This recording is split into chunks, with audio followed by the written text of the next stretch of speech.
même près des saints anges. Amen. Ça, c'est le signe de parcours. Ça, c'est le signe de parcours. Dieu va te montrer des signes que, mon fils, tu es en train de te plaindre. Il y a une solution, j'arrive. C'est comme ça que les prophéties arrivent, on prie pour toi. Tu sens, Dieu t'encourage à aller dans la direction où tu vas. Parce que ce qu'il t'a promis, il va l'accomplir. Sinon, on fait quoi ici? Nous perdons le temps, mes bien-aimés. Hein? Il ne faut pas que les églises soient comme des clubs, les clubs de samedi. Samedi, on va au club, pourquoi? On danse, et puis on rentre à la maison, et puis on est ivre, et puis on oublie. L'église, c'est pas ça. L'église, quand on a loué, on est délivré, on rentre à la maison totalement changé. Alléluia. Alléluia. Amen. Donc, pour obtenir les fins de la promesse, le texte de Hébreux 6, verset 4, je reviens sur ça rapidement. Oh, gloire à toi, Seigneur. Amen. Dans la persévérance, des fois, Dieu attend. Dieu a dit à parler. Vous savez que je vous parlais de mon fils Michel. J'ai vu deux grands prédicateurs. Il y en a de mes pères. D'abord, en 2000, quand il avait 5 ans, non, 5 ou 6 ans, 2000, il avait 6 ans. Peter Young, il était ici, vers Verdun, là. On arrive là-bas. Moi qui arrive là-bas, le prédicateur me voit écrire. Gloire, il dit, mais qu'est-ce que c'est cet homme? Il dit, qu'est-ce que c'est cet homme? Là-bas, c'est là on ne comprenait pas.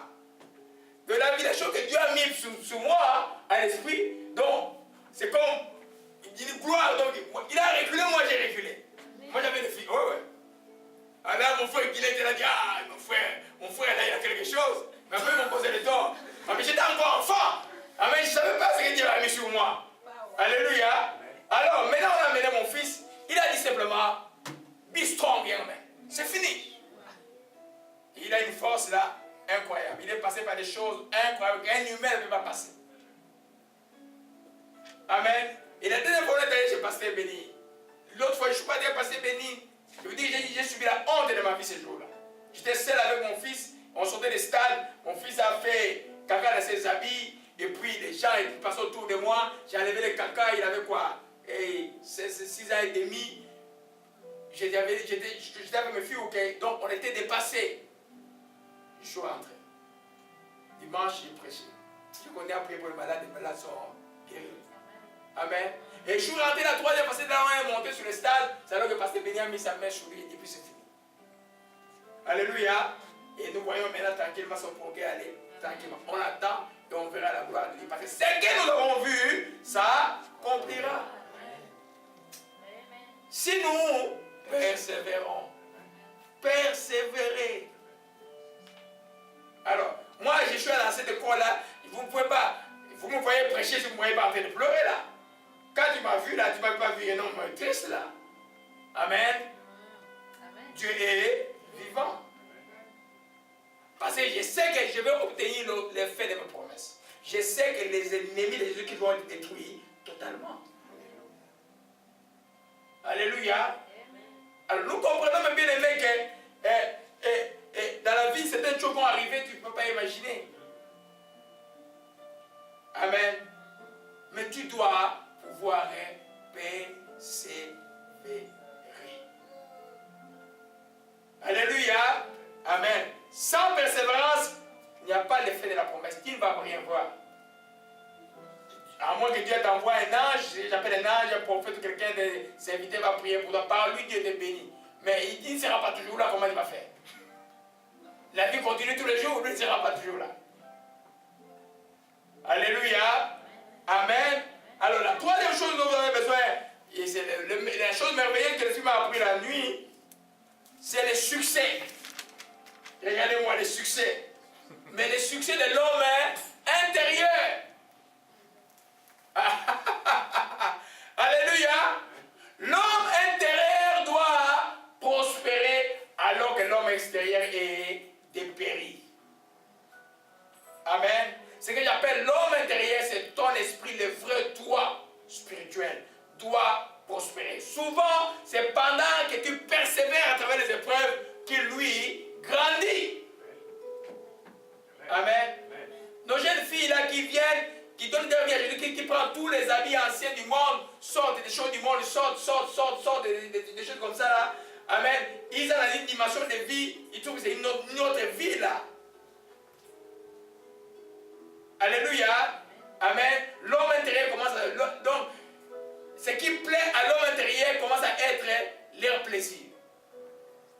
Amen.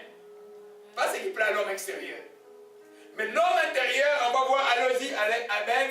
Dès Corinthiens 4, 28, nous voyons qu'il faut de la persévérance pour que tu aies le succès ou il y en a qui, tu vois un peu, souvent il y en a qui ratent beaucoup des occasions. Tu veux qu'il y ait une impossibilité intérieure en toi là. Il faut que cette chose change. Mais Dieu met une épreuve devant toi. Il faut persévérer dans ce qui est bon. Tu verras que ce qui est bon gagnera totalement ton homme intérieur. L'exemple du pardon. Amen. L'ennemi est maître à rappeler les gens du passé.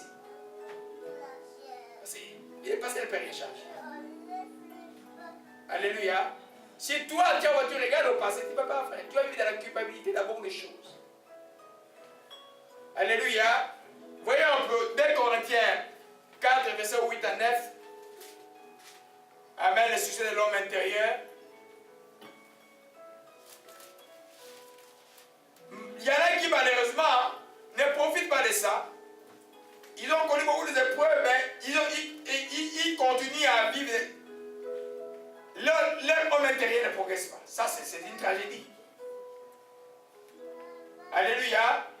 2, 4, nous voyons à partir du verset 8, frère Jimmy. 2 Corinthiens 4, à partir du verset 8 et jusqu'au verset 10, pour aller rapidement. Nous sommes accablés de toutes sortes de souffrances, mais non écrasés, inquiets, mais non désespérés, persécutés, mais non abandonnés, jetés à terre, mais non anéantis. Nous portons sans cesse dans notre corps la mort de Jésus, afin que sa vie se manifeste aussi dans notre corps. Amen. Pressés de toute manière, mais non réduits à l'extrémité, dans la détresse, non dans le désespoir, persécutés, non abandonnés, abattus et non perdus. Amen. Qui parle, c'est l'apôtre Paul. Alléluia. Donc pendant que les souffrances extérieures, les souffrances environnementales, les souffrances sociales arrivent, les personnes de toutes sortes, l'homme intérieur de l'homme de Dieu doit prospérer. Tu dois grandir en amour, tu dois grandir en pardon, tu dois grandir tout ce qui est comme fruit de l'esprit doit grandir en toi. L'amour, la joie, la paix, la patience doit grandir. Ces choses ne peuvent grandir que pendant les épreuves. Quand tout va bien, tout le monde est bon. Hein? Nous, quand on grandissait, le Congo allait bien, je m'appelle mon père de l'église que la maison faisait donner l'argent aux gens là. Oh, chef, il donne. Nous, on était fâchés tout le temps là. Mais après, dans ce temps-là, depuis les 74, la génération Mobutu a tout détruit, et puis jusqu'à aujourd'hui là, les gens commencent à devenir très méchants. Vous voyez un peu? Quand tout va bien, c'est pas là où tu vas démonter les fruits de l'esprit. C'est quand tout va mal que tu vas démonter les fruits de l'esprit. Et tu vas demander la maturité spirituelle. Paul dit même, il faut qu'il y ait parmi vous les divisions pour voir ceux qui sont mûrs spirituellement. Amen. C'est-à-dire c'est les gens qui vont se comporter, qui vont aller au-delà des divisions. Amen. Qui ne veulent pas suivre la voie des divisions, qui vont chercher et soit à blâmer ceux qui sont dans les torts, à réconforter même ceux qui sont dans les torts après avoir été blâmés, à faire en sorte que l'unité spirituelle naisse dans le corps de Christ, parce que c'est l'enseignement qui va suivre dans quelques semaines. Amen. Il y a une puissance dans l'union spirituelle. Alléluia. Amen. Alors nous comprenons que l'homme intérieur, s'il n'y a pas de difficulté, il ne gagne pas. Amen. Si Dieu, même des fois, te sépare de quelqu'un d'un moment, respecte ça. Toi, vis l'amour et la joie, tu vas voir la main de Dieu plus tard. Qu'elle essaie de souffrir, de battre sur quoi. Il faut arrêter ça. Alléluia. Tu utilises chaque difficulté pour que ton homme intérieur grandisse. Prends un Corinthiens chapitre 13, lis et méditez. Prends un Galates 5, verset 22, le fruit de l'esprit. Il y a un enseignement sur ça, je crois, sur le site. Allez le suivre. Alléluia. Je sais de quoi je parle, mes bien-aimés. L'homme intérieur ne grandira jamais si toi, ton combat extérieur est tellement important pour toi. Tellement important que tu ne peux pas prêcher, tellement important qu'il ne peut pas aider les gens. Il y a des pasteurs qui abandonnent les églises à cause des problèmes familiaux. Mais ils ne connaissent pas Dieu. Dieu est le salut individuel. Salut individuel.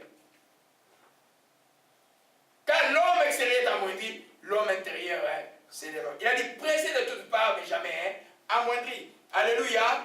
Amen. Vous allez voir au verset 16, il dit c'est pourquoi nous ne perdons pas courage lorsque même notre homme extérieur se détruit, notre homme intérieur se renouvelle de jour en jour. Alléluia. Amen. L'amour, le pardon, la bonté, amen, tu les développes. Amen. Il y a des jours où tu vois que nous, dans les services, des fois, tu es fatigué, comme il y a une semaine là. Je n'ai pas dormi la nuit. Au moment où j'allais dormir, un coup de fil urgent venant des États-Unis. Et puis c'est la maman d'une des innocents qui est tombée sans conscience. On l'a amenée dans l'hôpital.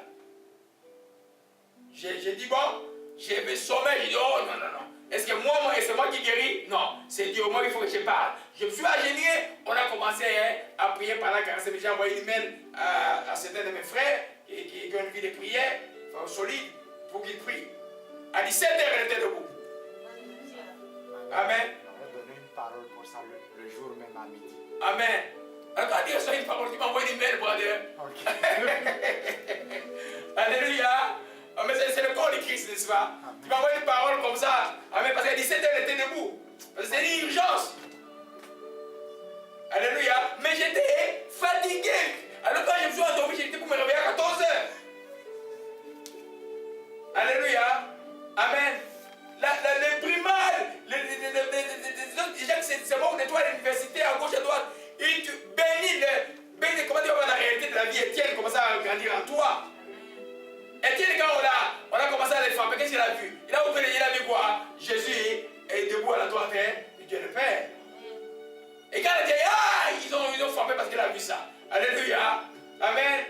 Ça dit que l'homme intérieur, ou même l'onction de Dieu, se manufacture dans la précarité. C'est pas l'histoire des fast-food depuis. Amen. Alors ça c'est moi qui dis, méfiez-vous de toi le pasteur qui ont le plus gros ventre là. Parce qu'il mange beaucoup là. Amen. Mais ils n'ont pas le temps de gêner. Amen. À moins que ça soit naturel. Ce que j'appelle naturel, c'est des gens qui sont nés depuis là-bas comme papa John et Guy. Depuis qu'il était petit, il était gros comme ça. Jusqu'à aujourd'hui là. Amen, c'est juste pour rire. Alléluia. Amen. Amen.